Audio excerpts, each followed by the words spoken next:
going to pretend that this is mood lighting for the tone of this video, but really what happened is my lights broke, so we're just rolling with it.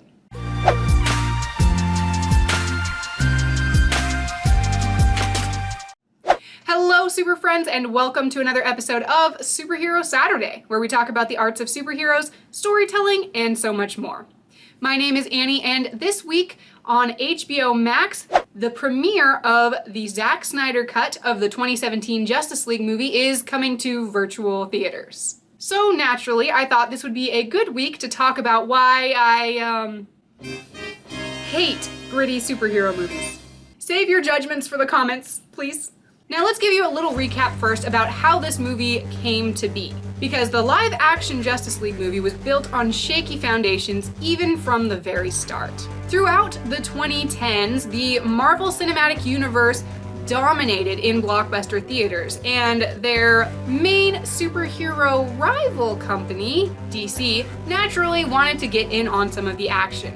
Though some of the fans during the early 2000s received quite a bit of fan support, unfortunately for DC, there were a lot more misses than there were hits. In general, these movies never really had the mass appeal of the Marvel movies. We had Man of Steel, Batman vs. Superman. Even Wonder Woman didn't do critically as well as one might have hoped. A lot of this just really ended up down to production issues, which included actor replacement, timeline incontinuity, and people just trying to be way too different when they really didn't need to be, and it just ended up being kind of a lackluster general end product.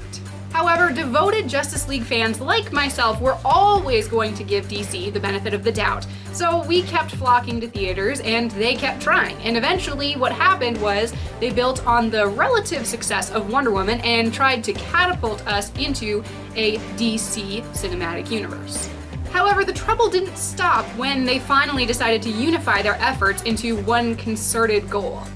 Even Wonder Woman can't carry all that on her back. They started work on the Justice League movie, which they hoped would be a big blockbuster success. But in the middle of post-production, director Zack Snyder stepped down from his role in the movie due to the tragic death of his daughter. But here's where the real drama begins. The studio still had a movie to finish, so famed sci-fi creative Joss Whedon stepped in and finished the role of director for the Justice League movie. But apparently, Joss Whedon couldn't just try to stay true to Zack Snyder's vision. He put his hand in everything, and they did reshoots, they did re-edits, they even gutted the script and changed it around to make it shorter and more Whedon-y. And that's just from what we know. The end product was a movie that was basically a Frankenstein's monster, sewed together with parts of two completely different movies with entirely different tones. And a whole lot of terrible ratings.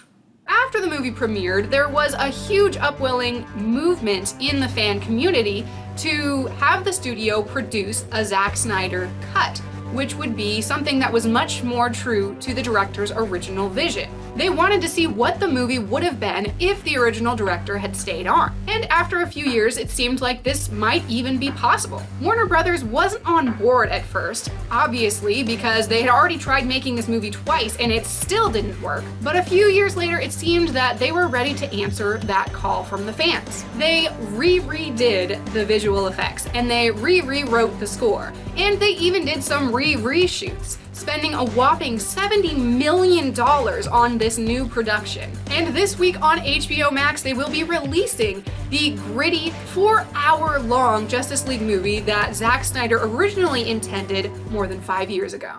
While I applaud the efforts and absolutely love it when fans bond together to make the studio produce content that they want, it really just makes me wonder, will it be worth it? Again, I am super proud of Warner Brothers for sticking their necks out to produce something that the fans so desperately wanted.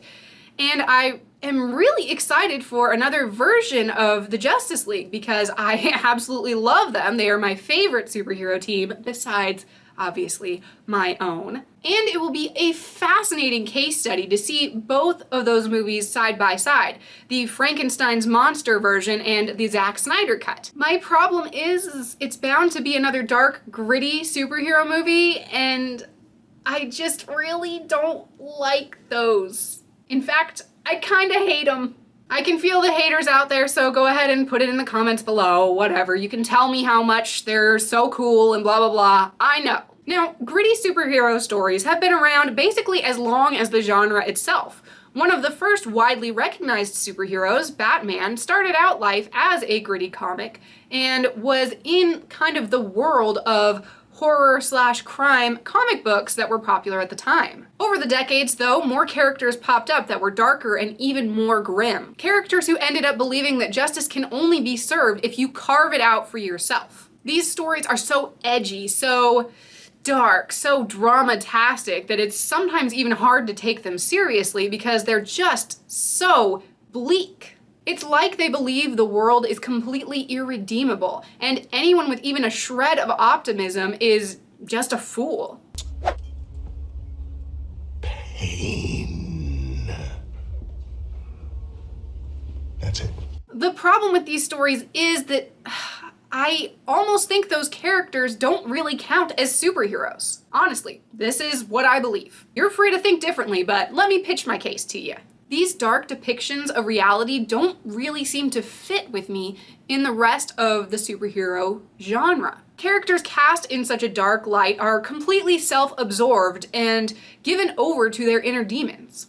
Violence and revenge seem to be the only sustenance they need. And in my experience, fans who live and breathe these stories tend to live by them as their not-so-secret philosophy. They wish that they could indulge in the bloody fantasies they see on the screen, to assert the power they believe they lack in real life, to find gross satisfaction in revenge served cold. And don't get me wrong, I totally understand where these writers and creators are coming from.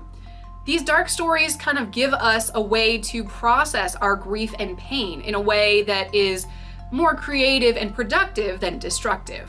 And many people can relate to some of the tragedies that they see in these stories. After all, the world is indeed full of evil, and if you let yourself focus on it too much, it can feel like you're drowning in sorrow. Believe me, I've been there. But I still believe that these stories need to be categorized in a different way than superheroes because it just does not seem to match. A superhero is a character who sees the injustice in the world, but has hope enough to do something about it. They have faith that they have the power to overcome the evil in this world, even if it just means participating in the never-ending battle that is the good fight. That's why it's called the good fight. Stories about characters that are obsessed with evil, whether by propagating it or avenging it, just always seem to miss the mark with me. When I sit down to watch a superhero story, I want to leave feeling refreshed and invigorated because I have a renewed sense of that faith in righteousness triumphing over evil, not being overwhelmed by evil. That might sound lame and cliche to jaded fans with a taste for violence, but that's okay with me because I would rather dwell on the goodness of a superhero fighting the good fight than brood on evil and the tragic stories that exist in our world. So I absolutely love the Justice League and I am excited to see this Zack Snyder cut. But forgive me if it's not going to be my favorite movie. I believe superheroes, especially the Justice League, are supposed to serve as symbols of hope for the world, both in their own fictional universe and in ours.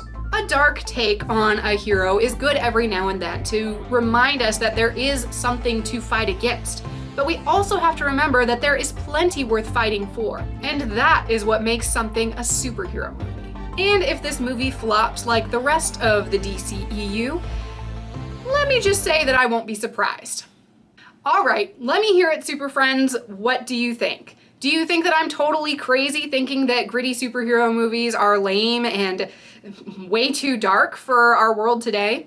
Go ahead and put those down in the comments below and tell me what you think. And also, if you're going to sit through the 4-hour movie with me, tell me what kind of snacks that you want to eat because this is gonna be a long haul, y'all.